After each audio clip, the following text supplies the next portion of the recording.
Of all of the supercars and megacars and some would say even hypercars that are featured on DRIVECLUB, the Pagani Huayra is probably one of the best known.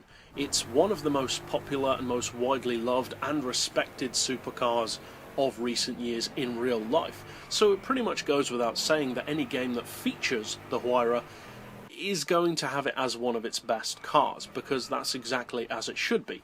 Pagani has never made a bad car with the Zonda or the Huayra. They are all incredible machines, but whereas the Zonda was more of an almost old school supercar with a very mechanical, old-fashioned, almost classic appeal to it with its both design and methods of performance, the Huayra is the exact opposite. It's a much more technically advanced, more computerized supercar with things such as advanced turbo systems, which the Zonda of course didn't have, and active aero, which makes a massive difference to the cornering, braking and overall control of the car. The engine, though significantly smaller than the Zonda, is also more powerful and has a lot more torque.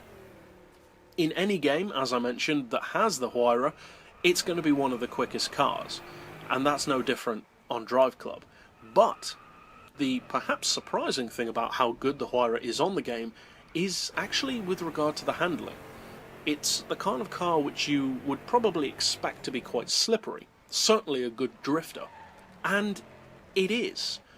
But at the same time, this car almost feels like it has two distinct driving modes.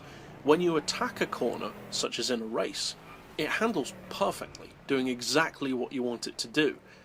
But at the same time, if you give it a quick flick of the e-brake or a snap of the throttle, it will instantly turn into a perfectly controlled drift machine. It's a pretty perfect all-round supercar and an appropriate one to take over from the Zonda.